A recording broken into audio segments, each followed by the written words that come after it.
네, 안녕하세요. 네, 겸림교회 13주 전도훈련학교에 참여하신 여러분을 환영합니다. 오늘은 두 번째 시간으로 하나님의 사업의 부르심이라는 제목으로 함께 공부하겠습니다.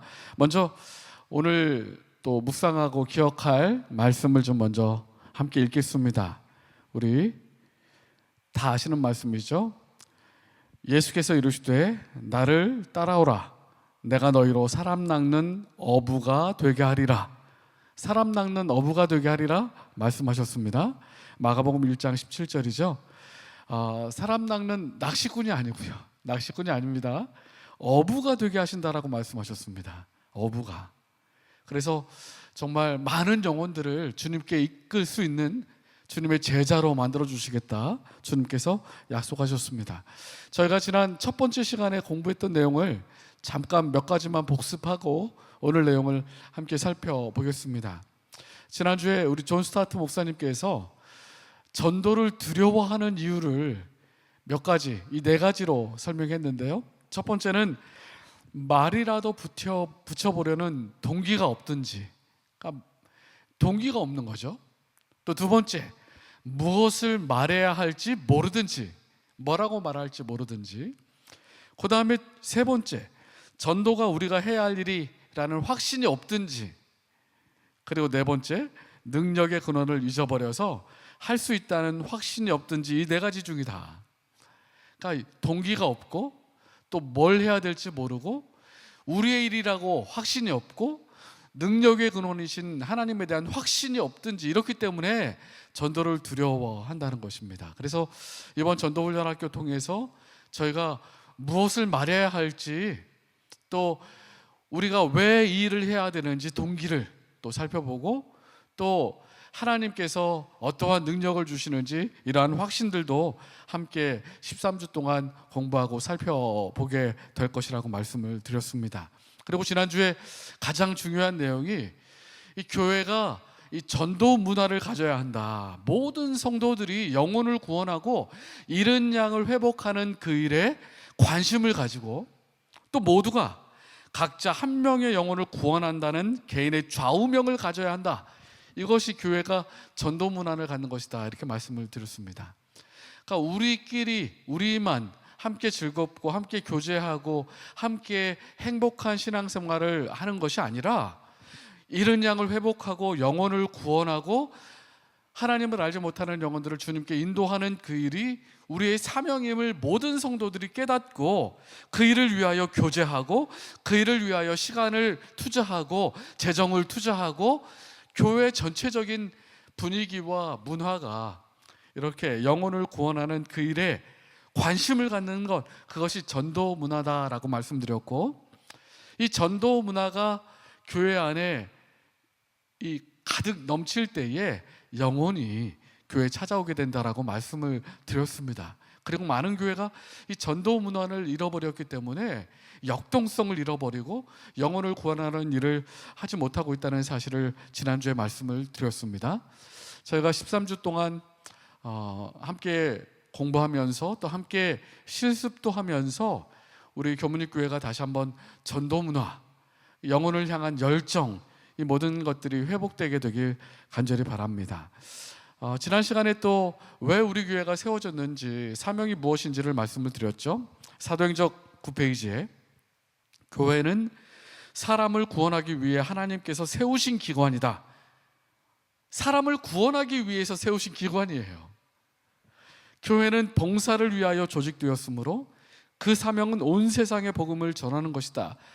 봉사를 위하여 조직된 것입니다. 장로회, 집사회, 안교, 선교회, 청년 선교회, 학생 선교회, 다 영혼을 구원하고 봉사하기 위하여 조직된 것이고, 그 사명은 온 세상에 복음을 전하는 것이다, 이렇게 말씀하셨고요. 베드로전서 2장 9절에도 그러나 너희는 택하신 족속이요 왕 같은 제사장들이요 거룩한 나라요 그의 소유된 백성이니 이는 너희를 어두운 데서 불러내어 그의 기이한 빛에 들어가게 하신 이의 아름다운 덕을 선포하게 하려 하심이니라. 그러니까 예수님의 우리를 진리 가운데로 불러주시고 기이한 빛 가운데로 인도하신 아름다운 덕을 선포하고 전하기 위하여 우리를 불러주셨다라고 말씀하셨습니다. 사도행적 109페이지에 세계 도처에서 남녀들은 하늘을 동경하면서 바라보고 있다. 빛과 은혜와 성령을 갈구하는 영혼들의 기도와 눈물과 탐구가 하늘로 올라가고 있다. 많은 사람들은 다만 거두어들임을 받기를 기다리면서 하늘나라 경계선에 있다. 네, 지난주에 해바라기반 수련회를 인제로 다녀왔는데요, 우리 집사님들이 다 간증을 그 시간에 하셨습니다. 간증을 저는 직접 듣지 못했지만 우리 들으신 장로님들께 이야기를 전해 들었는데, 어떻게 교회 오게 되었고 또 어떻게 신앙생활하게 되었고 또 어떻게 이 교회를 생각하는지 간증을 들으면서, 야, 어떻게 저런 귀한 영혼이 하나님의 교회에 오게 됐을까. 모든 분들이 감동받고 은혜를 많이 받았다고 하더라고요. 사실 많은 사람들이 거두어들임을 받기를 기다리면서 경계선에 있다라고 말합니다. 우리가 일해야만, 그들을 만나고 그들에게 복음을 전해야만 이 교회 안에 들어오게 될 것이에요.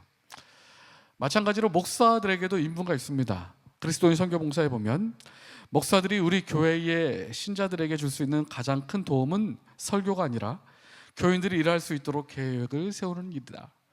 물론 설교도 중요하지만 교인들이 일할 수 있도록 조직하고 계획을 세우는 일이 중요하다는 것입니다.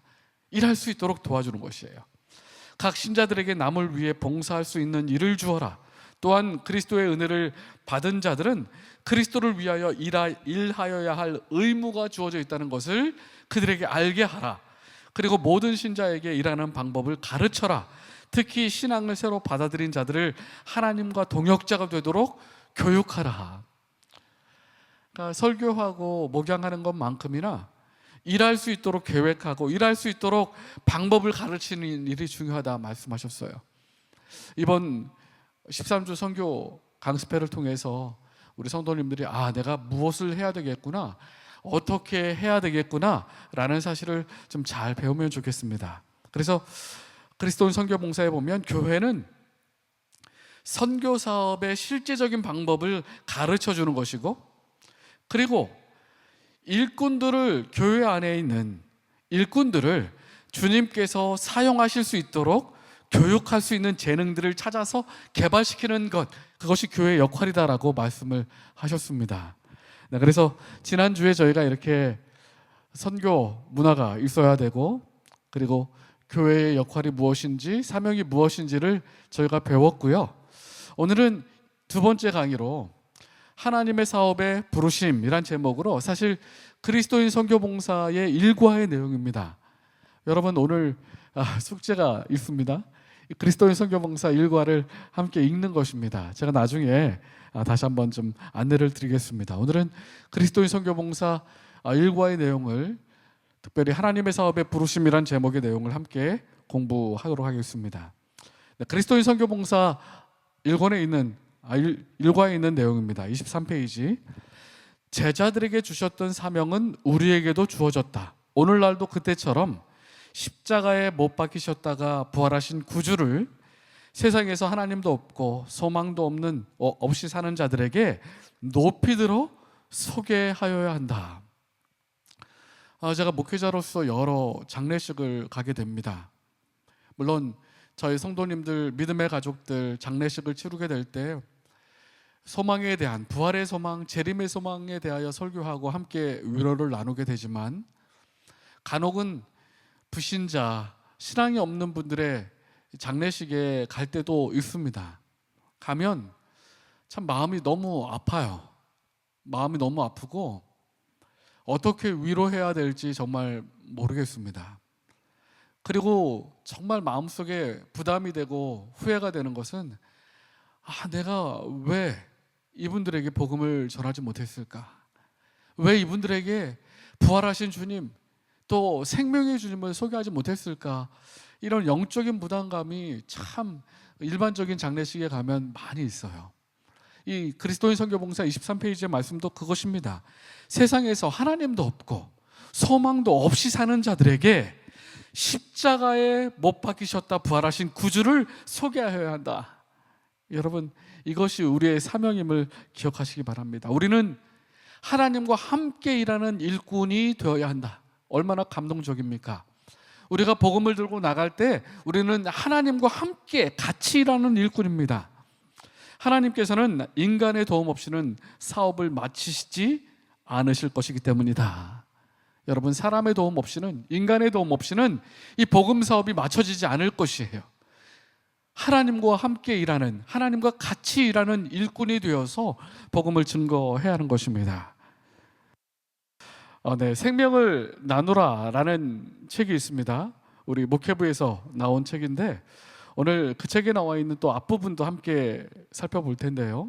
그리스도인 선교봉사 1과와 더불어서 그 앞부분에는 우리가 어떠한 사명을 가지고 또 어떤 목적을 가지고 이 땅에 태어났는지 몇 가지 성경 말씀을 통하여 소개하고 있습니다. 첫 번째는 고린도후서 2장 14절인데요.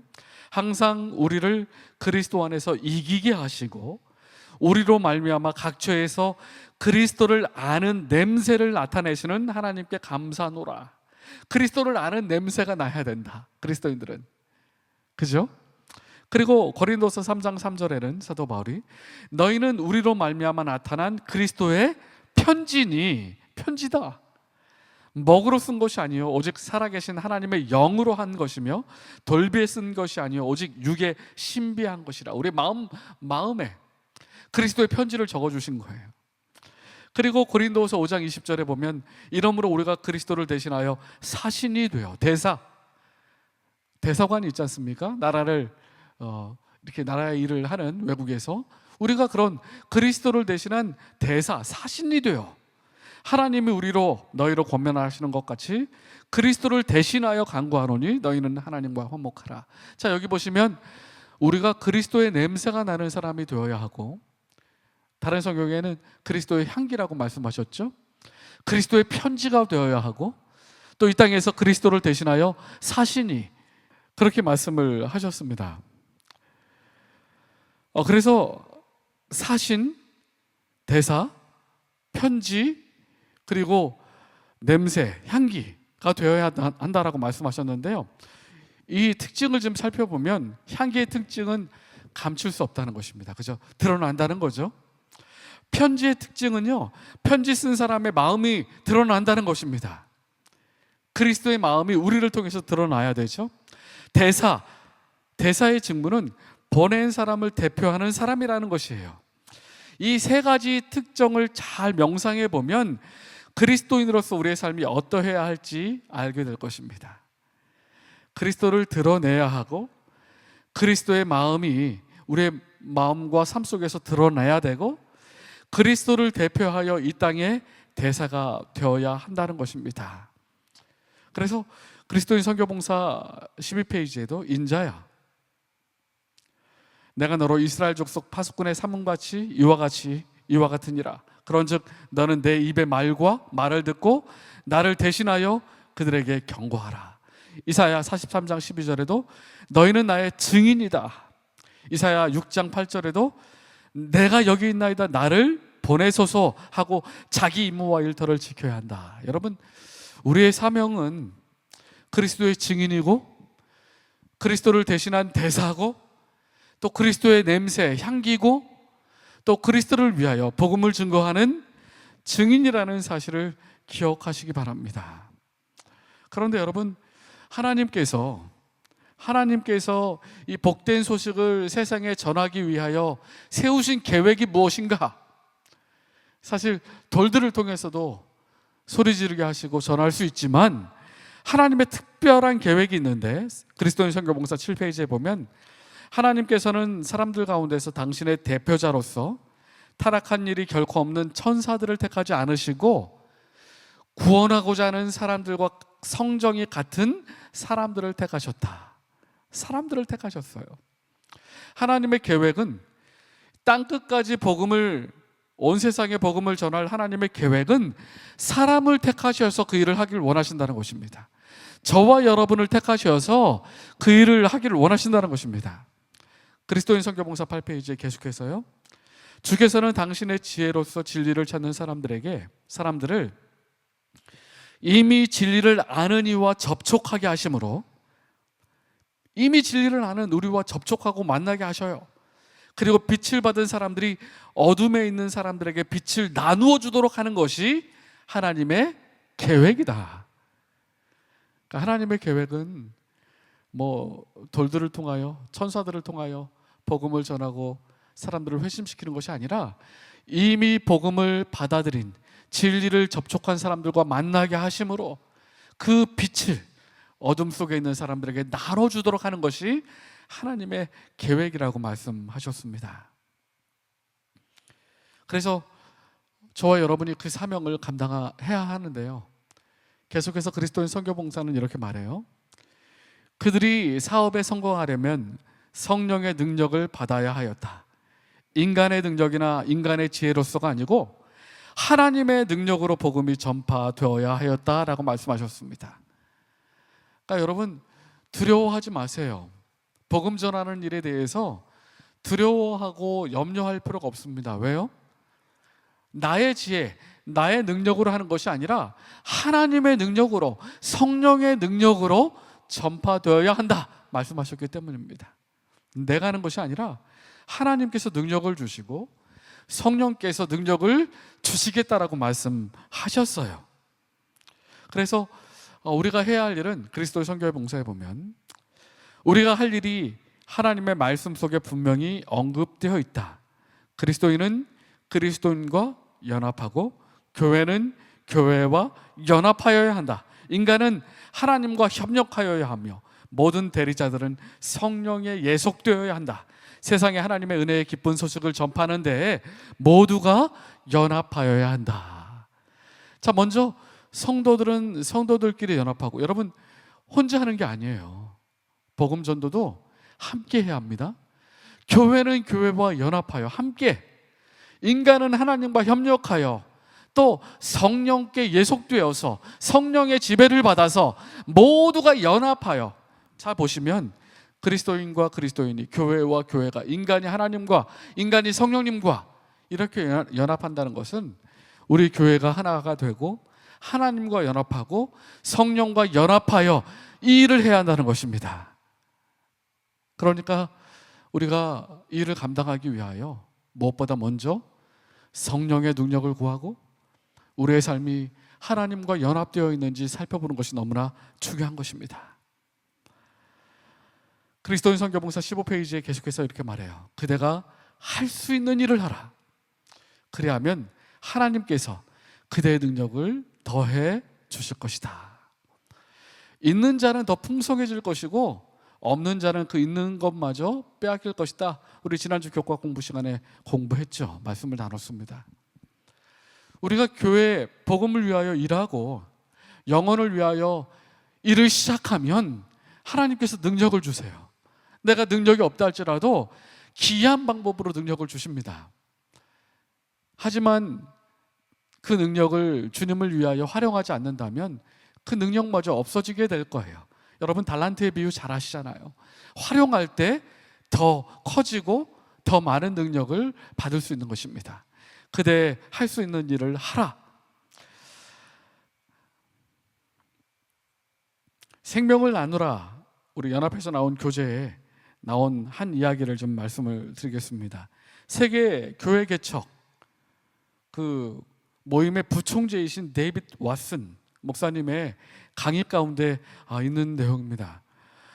이 내용에 보면 이 인도에, 북인도에 보수프리족 선교를 위하여 파송된 선교사들 중에서 6명이 순교를 당합니다. 굉장히 선교하기 어려운 지역이었습니다. 18개월 동안 6명이 순교를 당했어요. 이 데이비드 왓슨이 그곳에서 제일 먼저 한 일은 5명의 동역자를 달라고 기도한 것입니다. 하나님, 저 혼자 일을 못합니다. 동역자를 주십시오. 함께 일할 수 있는 사람을 주십시오. 이렇게 기도했어요. 그렇게 기도할 때에 2년이 지난 다음에 5명의 동역자가 생겼습니다. 2년 동안 기도만 한 거죠. 하나님, 2년 동안 기도하고 5명의 동역자들이 생겼고 5명의 동역자들이 함께 기도하기 시작합니다. 함께 기도 시작한 다음 해에 8개의 교회가 개척됐고, 그 다음 해에 48개의 교회가 개척됐고, 그 다음에 3년째에는 148개의 교회가 개척됐고, 그 다음에 4년째에는 327개의 교회가 개척됐고, 그 다음에 5년째에는 500개의 교회가 개척됐고, 6년째에는 1000개가 넘는 교회가 개척됐어요. 2년 동안은 5명의 동역자를 위해서 기도했고, 그 5명이 함께 기도할 때에 놀라운 선교 기록이 일어난 것입니다. 그래서 선교 본부에 이 보고를 하게 되었습니다. 우리가 5명이 2년 만에 5명이 생겼고, 동역자가 기도하면서 우리 복음을 들고 나갔을 때 6년째는 5년째는 1000교회가 세워지게 됐습니다. 그랬더니 놀래가지고 선교봉사에서 실사를 나온 거예요. 직접 확인해 보겠다고 나온 것입니다. 왔더니 이 5명의 동역자들이 매일 3시간씩 기도합니다. 영혼을 위해서. 연합해서 또 기도해요. 또 일주일에 한 번은 금식 기도합니다.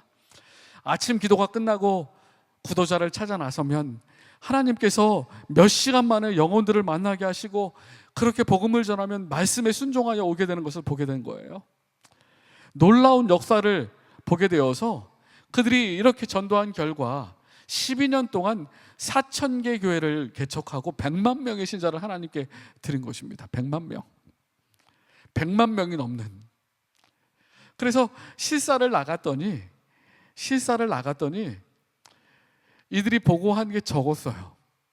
보고한 것보다 더 많은 교회가 개척됐고, 보고한 것보다 더 많은 영혼들이 회복된 것을 확인하게 되었습니다. 100만 명이 넘는 사람들이.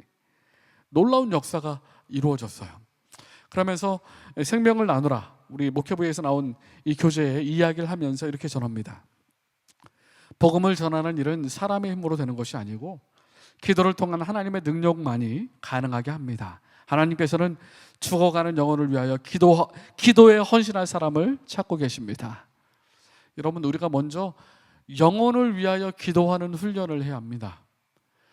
하나님께서 영혼을 회복시키고 그 영혼을 구원하실 수 있도록 먼저 간절히 마음을 모아 기도하는 동역자가 필요합니다. 우리 말씀드렸던 데이빗 왓슨은 5명의 기도의 동역자로 사역을 시작했다고 말합니다.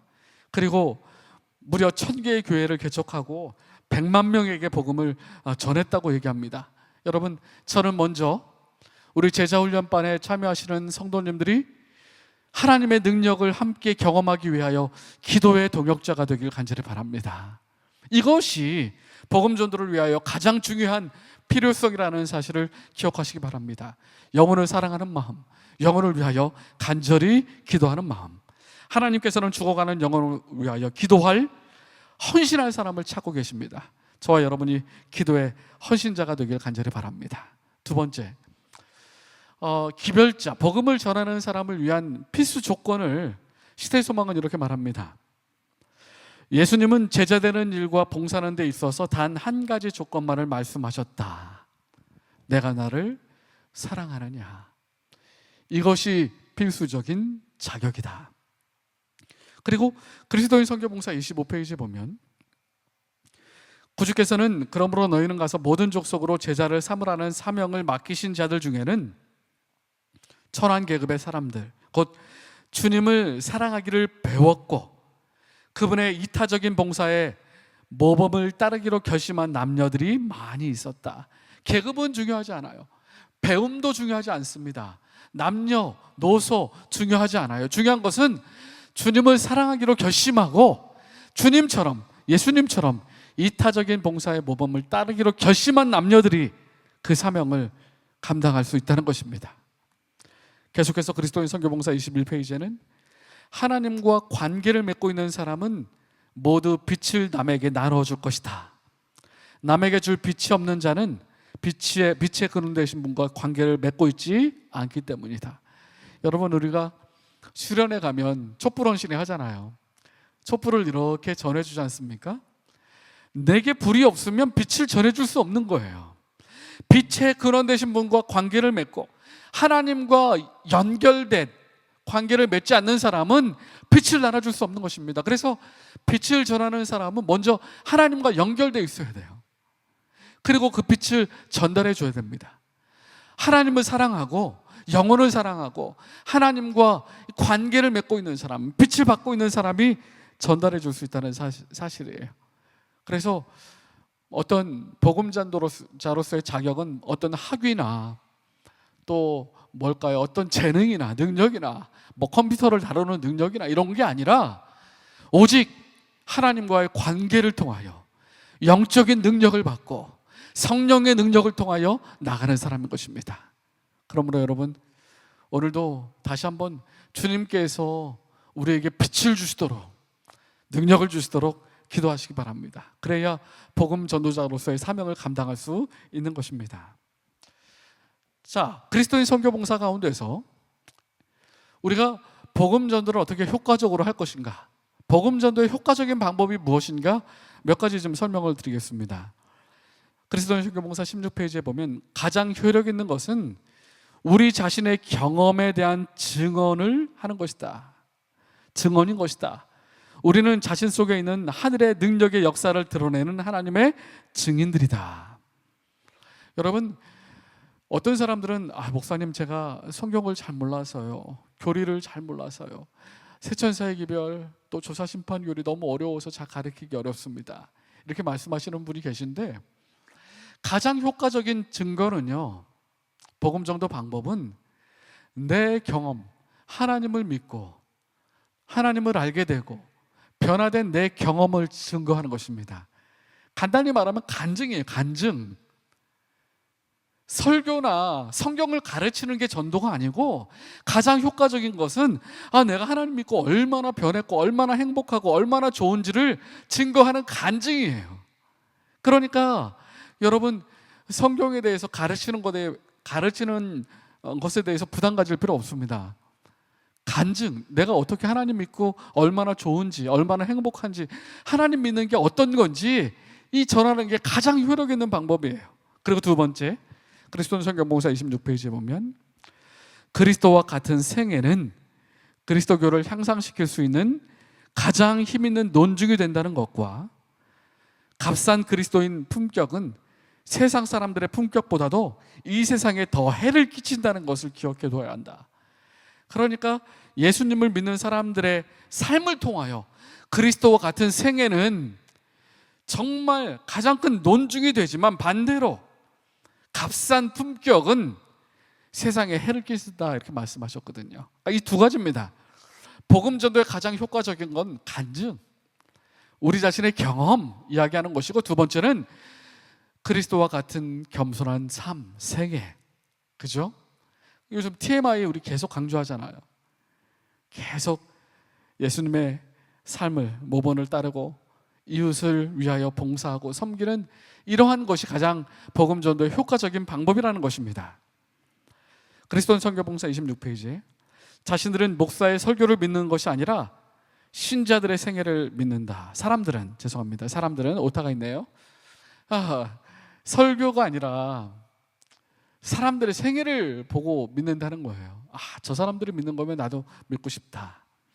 그리스도인 선교봉사 26페이지에도 그리스도의 종교는 그들이 말하고 행동하는 모든 것 속에 스며들어야 한다. 말하고 행동하는 모든 것, 삶으로 전도하는 것이죠. 삶으로, 간증으로. 생명을 나누라라는 책에 있는 이야기입니다. 우리 재림교회 한 목사님의 이야기예요.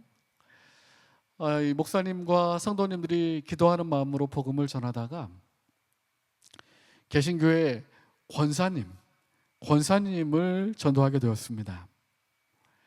복음을 전하고 또 목사님이 성경을 가르치고 안식일 진리와 재림의 소망을 가르치고, 이 권사님이 이 진리에 대하여 깨달음을 얻었습니다. 이 깨달음을 얻고 그리고 안식일 교회를 출석했어요. 그런데 사실 여러분, 이 교회 개혁하는 것이, 이 개신교회에서 이 재림교회로 개혁하는 것이 쉬운 게 아닙니다. 이 권사님도 사람들과의 관계가 있으니까, 수십 년간 맺은 관계가 있으니까 토요일에는 재림교회 오고 일요일에는 또 일요일날 예배드리러 가고. 근데 일요일 날 예배 들어가면 또 소문을 들어가지고 이 권사님한테 그 교회 이단이고 안 좋은 교회고 계속 얘기를 하는 거예요. 그러니까 이 권사님이 진리는 맞는데 마음에 번민이 생기는 거죠. 이단이라고도 하고 가기가 토요일 날 교회 가고 일요일 가는 거에 교회 가는 거에서 마음에 부담도 있고, 그래서 한 교회를 선택해야 되겠다. 그리고 나는 원래 다니던 개신교 교회로 가야 되겠다. 이렇게 마음을 가지고, 그렇게 마음을 가지고 이제 재림교회 목사님을 만나기 위해 갔어요. 갔는데 멀리서 보니까 목사님이 누군가에게서 사람들하고 이야기 나눈 거예요. 봤더니 자기가 다니는 개신교회 우리 성도님들이 이 재림교회 목사님에게 온 것입니다. 따지러 왔어요. 따지러 오고 막 삿대질하고 하는데 심지어 막 목사님 멱살을 잡고 양도둑이라고 막 그냥 목사님에 대해서 정말 차마 할 수 없는 그러한 악담과 막 그 욕을 하는 것입니다. 그런데 그 목사님이 아무런, 사실은 이 목사님 그런 취급을 받아서는 안 되잖아요. 그냥 목사로서의 사명을 다한 것뿐인데 그냥 묵묵히 고개를 숙이고 목사님 있는 것입니다. 멱살 잡히고 욕하고. 근데 이 모습을 이 권사님이 본 거예요. 권사님이 보고 원래는 재림교회를 떠나서 원래 다니던 교회로 가려고 했었는데 이 목사님의 그 모습을 보고 눈물이 확 쏟아진 것입니다. 그리고 나서 저런 신앙인이라면 저런 부당한 취급에도 또 저런 원망과 저런 멸시에도 묵묵히 예수님처럼 참고 있는 저런 신앙인이라면 저게 정말 참된 신앙이고 참된 그리스도인의 삶이다라고 이 권사님이 그 자리에서 재림교회에 가기로 결심을 하게 되었습니다. 그러면서 이 생명을 나누라 책에 이렇게 얘기했어요.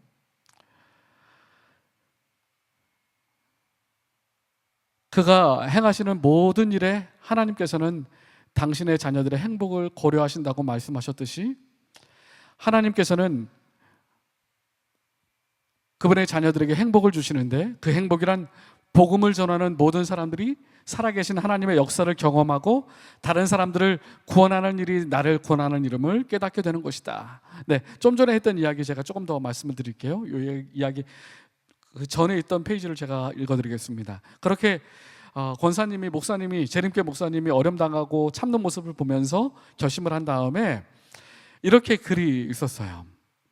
한 사람을 예수님께로 인도하는 것은 먼저 믿은 사람의 삶에서 예수 그리스도의 품성이 드러날 때 이루어지며 우리의 삶 속에서 예수 그리스도의 사랑의 품성이 드러나게 될 때에 우리는 하나님께 가장 큰 영광을 돌릴 수 있게 되는 것이다. 그러니까 품성을 보고 삶을 보고 결정한다는 것이죠. 그래서 그 권사님이 이 목사님의 품성을 보고 또 참고 인내하고 또 정말 너그럽게 이해하고 용서하는 모습을 보며 재림교인이 되었다는 것입니다. 우리 그렇게 복음을 위하여 일할 때에 하나님께서 준비해 주신 선물이 있습니다. 시대소망 623페이지 보면 자기 희생의 법칙은 자기 보존의 법칙이다. 놀랍죠? 자기 희생의 법칙은 자기 보존의 법칙이에요. 농부는 곡식을 흩어버림으로 그 곡식을 보존한다. 인생에 있어서도 그러하다. 주는 것이 사는 것이다. 여러분, 씨앗이 밭에 뿌려지면요 그 씨앗이 죽는 것입니다. 죽으면 그 씨앗이 터지고 거기에서 새싹이 돋아나서 그리고 100배 수확을 맺게 되는 것이죠. 그 이야기를 하면서 자기 희생의 법칙은 자기 보존의 법칙이고 인생도 마찬가지로 주는 것이 사는 것이다라고 말씀하셨어요. 복음을 전하는 것이 우리가 사는 길이다라는 사실이에요. 하나님께서 주신 선물, 복음 전도자에게 주신 선물이 있습니다. 다른 사람을 구원하는 일이 나를 구원하는 이름을 깨닫게 되는 것입니다. 다른 영혼을 구원하고 다른 영혼에게 복음을 전하는 것이 나를 구원하는 것이에요. 자기 희생의 법칙이 자기 보존의 법칙이고 주는 것이 사는 것입니다. 그러니까 복음을 전할 때에 하나님께서는 우리에게 생명의 축복을 주시는 것입니다. 영생의 축복을 주시는 것이에요. 저는 오늘 함께 우리 그리스도인 선교봉사 1장 내용을 살펴보면서 다시 한번 우리의 사명이 무엇인지, 또 어떻게 우리가 효과적으로 복음을 증거할 것인지, 우리의 삶을 통하여, 우리의 언어를 통하여 그리스도의 향기로, 그리스도의 편지로, 그리스도의 대사로 또 사명을 감당해야 한다는 말씀을 드렸습니다. 여러분, 저희가 전도 훈련 학교이기 때문에 숙제가 있습니다. 먼저 제가 말씀드렸죠? 복음 전하는 가장 중요한 방법은 간증, 내가 믿은 하나님, 그것을 이야기하는 게 가장 효과적이다. 그리스도인 선교봉사에 말씀하셨거든요. 제가 제자훈련 때도 3년 전에, 4년 전이네요. 벌써 4년 전에 이 간증문을 반드시 만들어야 된다고 말씀드렸습니다. 하나님을 믿지 않는 사람에게 증거할 내용으로 1분 내지 2분, 길지 않아도 돼요. 야, 예수님 믿으니까 너무 좋아, 너무 좋아, 너무 행복해, 우리 가족이 참 믿음 안에서 얼마나 행복하게 사는지 몰라. 간단해도 됩니다. 간단해도 돼요. 그러니까 여러분, 반드시 하나님을 믿지 않는 사람들에게 증거할 간증문을 만들어 보세요. 간증문이 있어야 뭘 전해야 될지 알잖아요. 뭘 전해야 될지 모르시는 분들은 이 간증문을 반드시 만들어야 합니다. 두 번째, 오늘 강의의 내용은 그리스도인 선교봉사 내용을 정리한 겁니다. 특별히 1장의 내용을 정리한 건데요. 제가 카톡으로, 이 강의가 끝나자마자 카톡으로 공유해 드리겠습니다. 그래서 핸드폰으로 보실 수 있는 분들은 핸드폰으로 보시고, 또 그리스도인 선교봉사 책자가 있는 분들은 1장을 꼭 읽고 묵상하시기 바랍니다. 그리고 읽은 다음에 그냥 끝나는 게 아니라 세 번째, 내가 할 수 있는 전도 활동이 무엇인지 한번 생각해 보시기 바랍니다. 어렵지 않습니다. 오늘 배운 내용 가운데 기도를 통하여 기도의 동역자가 될 때에 하나님께서 역사한다고 했으니까 여러분, 영혼을 위하여 기도하겠다는 결심만 하셔도 돼요. 전도 활동입니다, 그것도. 그러니까 오늘 이 내용을 들으신 분들은 간증문을 만들고 그리스도인 선교봉사를 읽고 또 내가 할 수 있는 일이 무엇인지 한번 생각해 보고, 그리고 일주일 동안 실천해 보는 것입니다. 전도훈련 학교니까 숙제가 있고, 숙제는 여러분 꼭 하셔야 됩니다. 그래서 우리 다시 한번 우리 전도훈련 학교의 효과적인 그러한 진행을 위하여 반드시 숙제를 기억해 주시고 진행해 주시면 감사하겠습니다. 오늘 참여하신 여러분 진심으로 감사를 드리고요. 또 우리 하나님께서 무더위 가운데 우리 모든 성도님들의 가정에 삶의 은혜와 축복으로 함께해 주심으로 우리 모두가 다시 한번 전도자로서의 사명을 기억하고, 또 하나님께서 우리의 마음 가운데 영혼을 향한 열정과 사랑을 회복시켜 주시기를 간절히 바라며 오늘 강의를 마치도록 하겠습니다. 감사합니다. 묵상기도하고 마치겠습니다.